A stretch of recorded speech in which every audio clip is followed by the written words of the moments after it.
Testing mic 1. Testing microphone 2. Testing mic 3. Mic 3, yeah.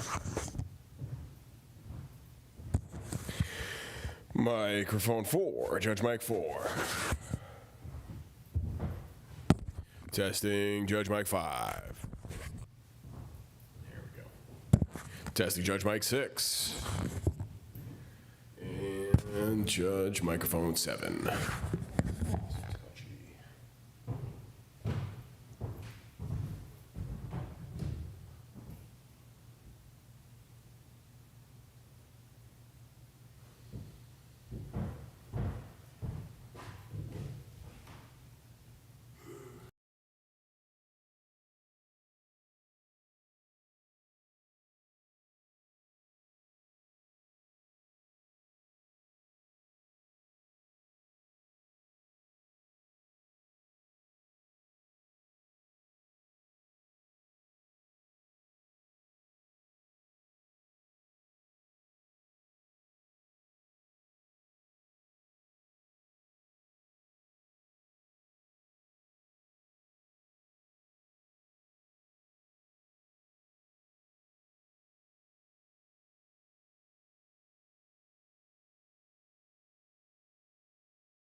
Good afternoon. You can be seated.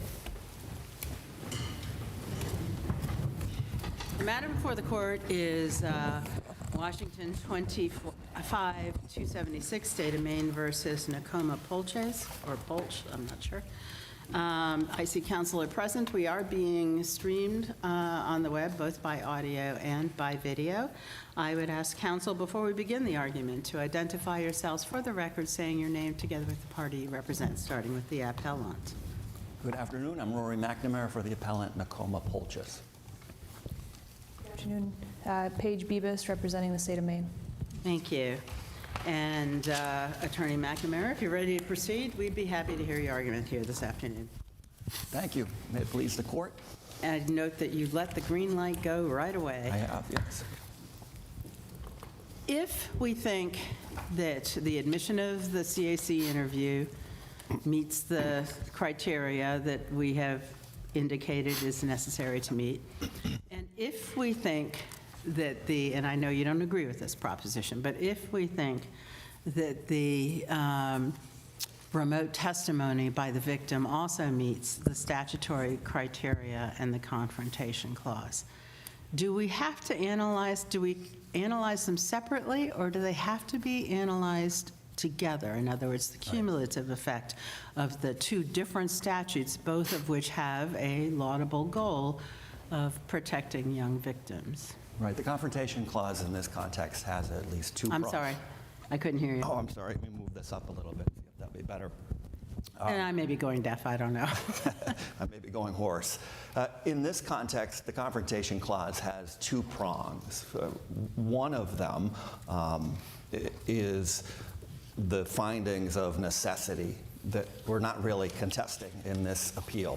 The second one is that reliability needs to be otherwise assured. And that's at page 850 of Maryland v. Craig. Those were two very explicit prongs.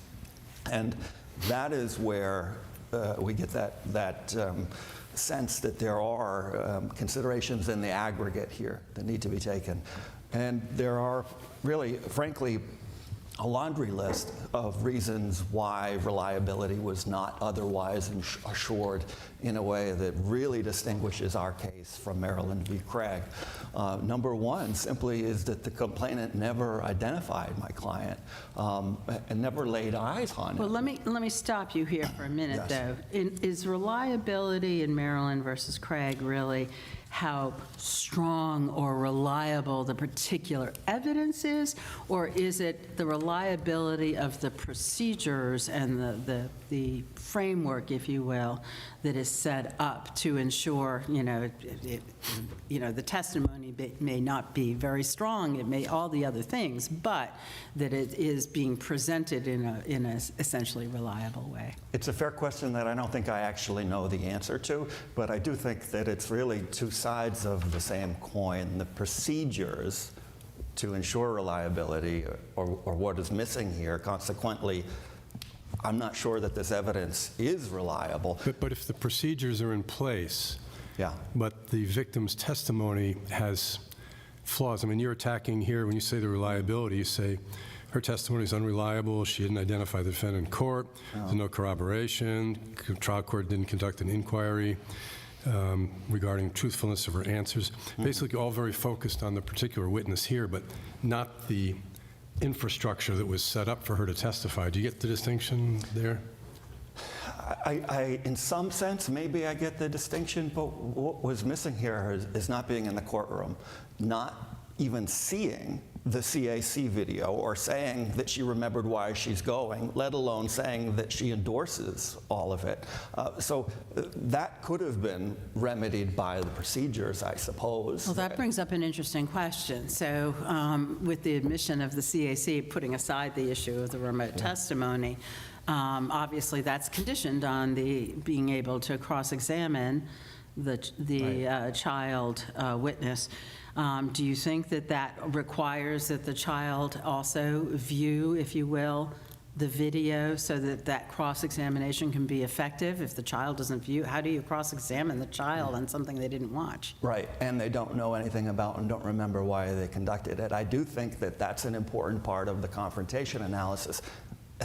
All and I mean all of the inculpatory evidence, not a shred elsewhere, is from that CAC video, which she did not endorse. There's, of course, no oath. There's no oath required, according to the She didn't Engroff endorse the decision. video in this case? Right. She didn't do that. And it's also... I mean, the video wasn't objected to below, is that right? So the compliance with the statutory scheme, correct, that wasn't. But I think the objection as to the confrontation clause touches on both, in the sense that if she's not in the courtroom, she's not able to see that video, to evaluate that video. Well, I mean, she could have been on the Zoom while the video is being played. I suppose there could have, should have. It didn't, but, yeah. Right. But again, those aren't the only hurdles that we have here. We have the complainant testifying from the CAC room in which she gave the interview, which is it's almost begging for a repeat performance. Well, she doesn't remember it, so it didn't happen. Well, she doesn't remember why she went to the interview. I think that's different than, perhaps remembering some of the things she may have said.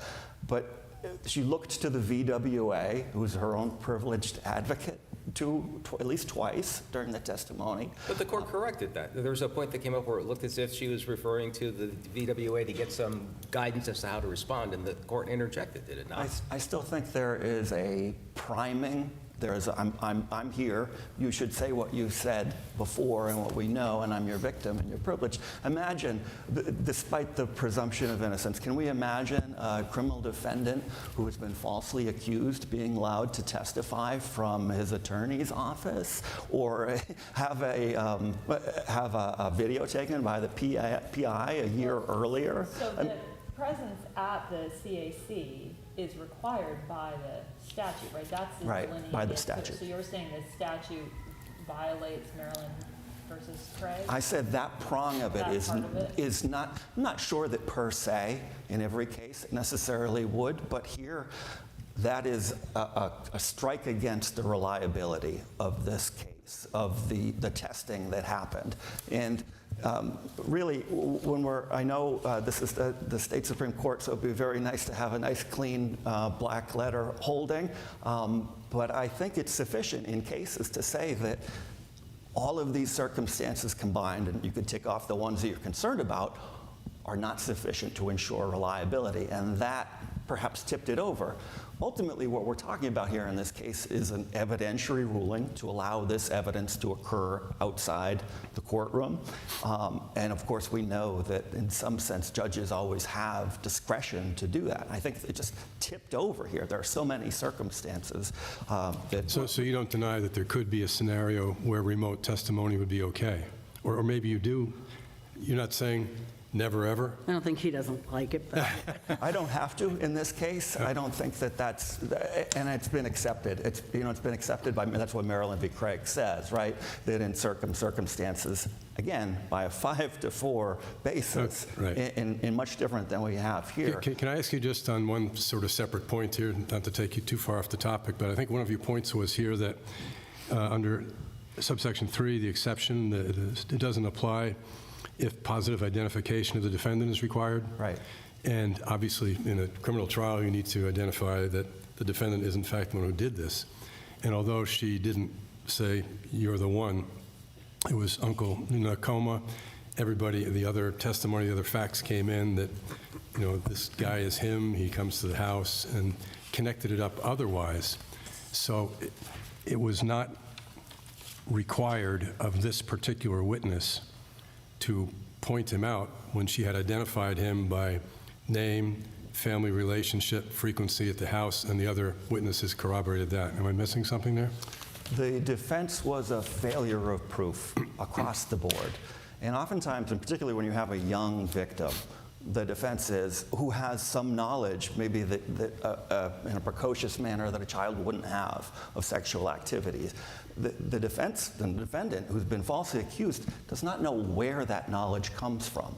One of the things you're suggesting to the jury when you give a failure of proof is that maybe she was abused by somebody else. And that was the defense here, not in explicit But terms. I'm looking at your argument at page 18 going over to 19, and it seems to me you're saying that absent a stipulation or the presentation of an affirmative defense, Yeah. identity will always be an issue, so you can never have the child testifying remotely absent a stipulation, basically. Or an affirmative defense, Right, that's what you're saying, never remote.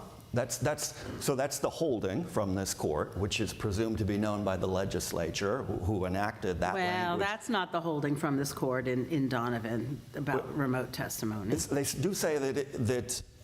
identity is always It required in a does, but the facts prosecution. in Donovan involved not just, it was a DNA issue, and so that's why it became important. I mean, you have to have it Right.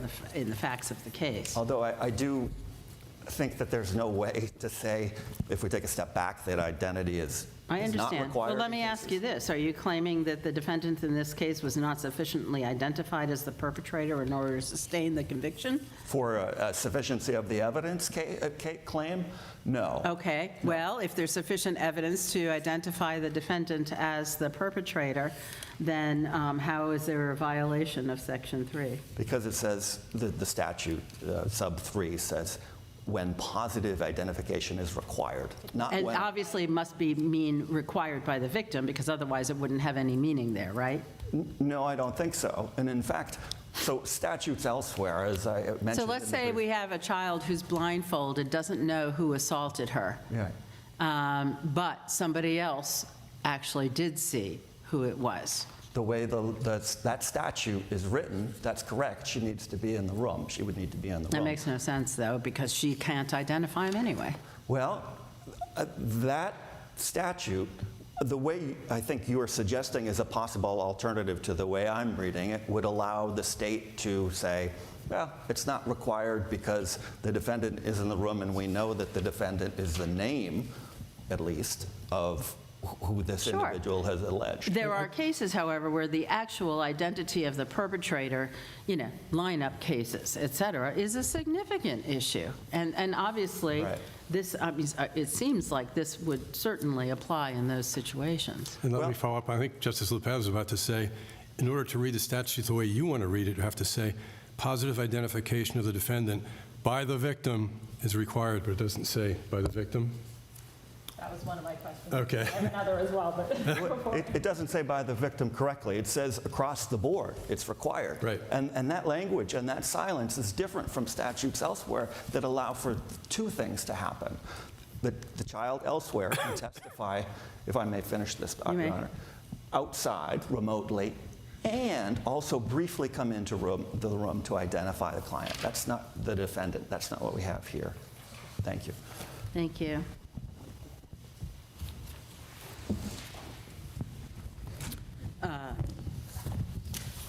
Attorney Ruse? Good afternoon. Chief Justice Stanfill and Associate Justices, may it please the court. This court has said on numerous occasions, as recent as August of 2025, that if there has been a cross-examination, there has been a confrontation for purposes of the Confrontation Clause. That standard was met in this case. The child in this case was present via video in which the defendant could see and hear her in real time, and she answered the questions that were asked of her. Just because defense counsel chose only to ask a couple of questions does not negate the fact that the requirements of the Confrontation Clause were met and that the opportunity to ask those questions was provided. The issue was raised regarding the final portion of Section 1321, which states that the section does not apply if the defendant is an attorney pro se or if a positive identification of the defendant is required. The appellant argues that absent a stipulation or presentation of an affirmative defense, that final sentence of the statute is not met. That strict application of this wording would negate the application of the statute in any circumstance. If a defendant is taking a case to trial, it would make no sense for them to stipulate to identity. Identity was not an issue that was raised in this case as a defense, and there was overwhelming evidence of identity presented. The child identified the defendant by name and by his relationship to her at the CAC interview. She was asked by the interview who she visits with and stated that she used to visit her uncle, and then further identified that uncle as Nakoma, later stating that he was not really her uncle, but that's what she called him. Other witnesses presented by the state confirmed this relationship, his access to the child, and identified him within the courtroom. Defense counsel at trial at no point challenged whether the person that was being identified was the defendant himself. Maryland v. Craig held that the Confrontation Clause does not guarantee defendants an absolute right to face-to-face meeting with the witnesses against them at trial. In the event that this court finds that Section 1321 was improperly applied, the state believes that the trial court's allowance of the child to testify remotely still meets the requirements of the Confrontation Clause, as all of the requirements of 1321 were met, and the court additionally applied the requirements from Craig, finding that the child would likely freeze up on the stand and not be able to testify at all, and that forcing her to testify in the courtroom would affect her mental health and well-being. Based on this alternate basis that would have allowed for the testimony to be conducted remotely, there is no obvious error in the application of Section 1321, and because any such error in no way seriously affects the fairness, integrity, or public reputation of judicial proceedings. I would open up for questions. Do you agree that application of the Confrontation Clause analysis hinges on the opportunity for cross-examination? Yes. Does that cross-examination need to be under circumstances that allow it to be effective? Effective cross-examination? Yes. So in this case, it's my understanding that the only inculpatory statements are on the CAC video. Is that right? That's correct, Your Honor. That the victim did not watch the video being played? That is correct. Didn't endorse the video, didn't say, yep, that's what happened? Correct. Didn't, in fact, even really remember what she said on it? Yes. How, under these circumstances, can there be effective cross? How can you cross-examine this victim effectively when the only inculpatory evidence is an out-of-court, unsworn statement that, I'm coupling that with the fact that the victim in court doesn't witness, doesn't endorse, and doesn't even remember? The statute doesn't require that the victim be present in the courtroom when the CAC interview is played, and doesn't require that she endorse it. Is that a problem if the victim is not? I don't believe that it is, Your Honor. In this case in particular, there was no indication, there was no questions asked that challenged whether or not she made any truthful statements. She was sworn in. She didn't remember what she'd said. She was also not asked anything beyond, do you remember going to this one place as a 10-year-old girl on one day a couple of years ago? So the trial record here is, I guess, very thin. This was, there's a video played, there are a few questions, and I understand there are, a couple corroborating witnesses to talk about the fact that Mr. Polches, had access to the named victim, and that's it. There's not a lot of evidence. I understand there's not a sufficiency argument. I guess, is your argument that there might have been very minimal cross-examination, but that was really up to the defense counsel, and that the conditions existed for there to be effective cross-examination?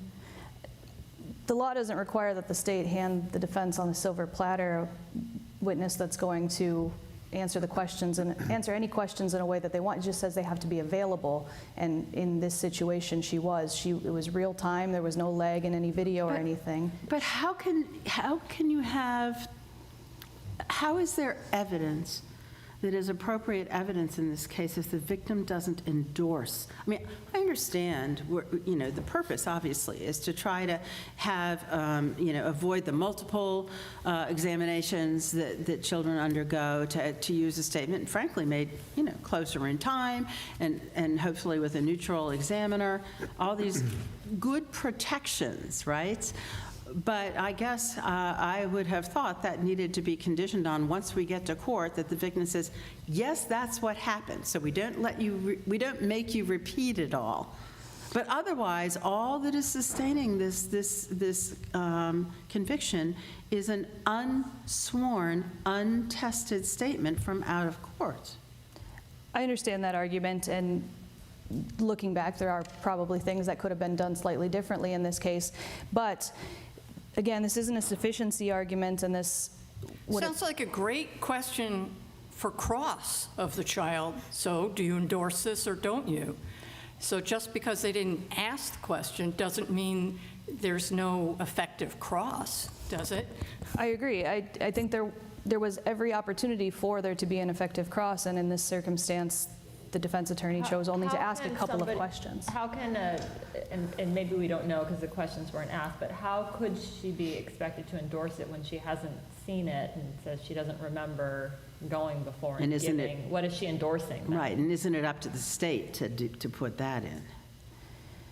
You don't have to ask her questions about what happened, in other words, but don't you have to say, did you tell them what happened here, and you agree that that's what happened? And there could have been additional questions that were asked on that front, but I don't think not asking those questions negated the opportunity for the defense attorney to ask any further questions to clarify that aspect of it.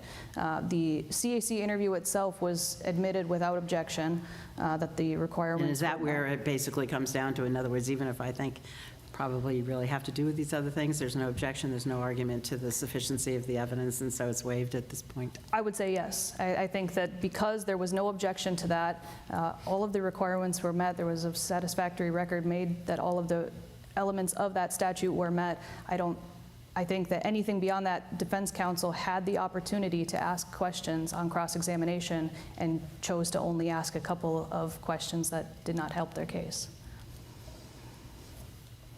Or perhaps did help their case from the standpoint that they didn't want to go and dredge through all of the detail of what allegedly happened. Correct. Especially where the victim's saying, I don't remember and I don't know to everything. Right, and then that would go again to a sufficiency of the evidence, which isn't being raised here.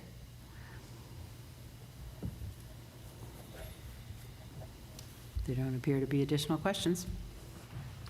You're welcome to add anything if you'd like to. I don't believe at this point I have anything additional to add. Thank you. Thank you. Attorney McNamara? I mean, isn't, even, you just heard what I said. I mean, even if I might agree that this could be problematic, there was no objection.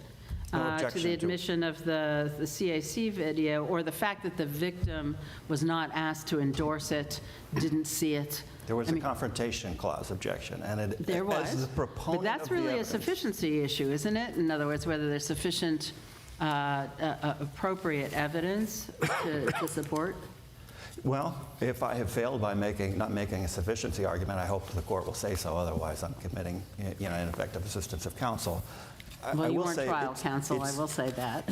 I will say, well, this court under Rule 29 and Kendall has an independent duty to evaluate the sufficiency of the Can you evidence. tell me, counsel, you're hanging your confrontation argument on the reliability requirement of Maryland versus Craig, right? You can see that the court made the findings that were necessary to permit remote testimony, right? Yes. Okay, so what should the court have done in this instance to make that cross-examination adequate in your view? Well, I push back both against what the court should have done and what defense counsel should have done. As the proponent of evidence in the face of a confrontation clause, the state has the duty to say, this is what we're going to do to alleviate that violation, and to say, we're making it constitutional this way. I've given the court a litany here of things that I think detract from that Right, reliability. but I'm looking at the statute, the Maine statute, what it requires. So I guess once the court had made the findings, you're saying the court should have disregarded the statute and said, well, she can testify remotely, but from the courthouse. I mean, what specifically do you think was needed to, or do you think remote testimony never would have been reliable? With the CAC video, I have a hard, and this CAC video in particular, where we have badgering, leading questions that, for the first 45 minutes, I don't know. That totally bypasses the rules of evidence in a way that reliability is completely Well, but undermined that here. wasn't objected to. So Well- I guess I want to hear do you think there was any way to cure that problem in this case, or you don't think the two could have gone together, remote testimony and admission of the CAC? In this case, I don't think so. I'm not sure whether in some case there's a theoretical possibility, but I also want to say, as to the notion that defense counsel could have asked questions that would have somehow induced sufficient amount of reliability here, The CAC video process is premised on the idea that it's difficult for children to come in and answer questions in court. We don't allow this, we don't require the state to do it. How is it possible for defense counsel then, and why are we hinging the confrontation clause on defense counsel's ability to adversarially ask questions of an individual? I think that's a problem, that to just flip it around and put it on defense counsel, you could have asked more questions. Practically, that's not possible. Thank you. Thank you, counsel.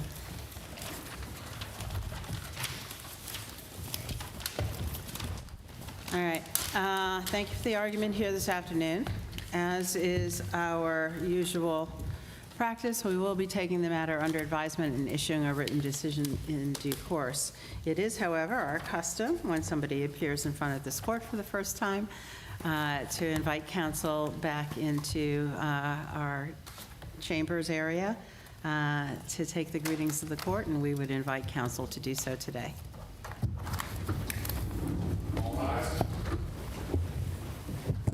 Anything further to do before the Honorable Justices of the Supreme Judicial Court, so the law court and hence part of their attendance here. I call the Chief Justice as this court now stands adjourned. God save the state of Maine and this honorable court.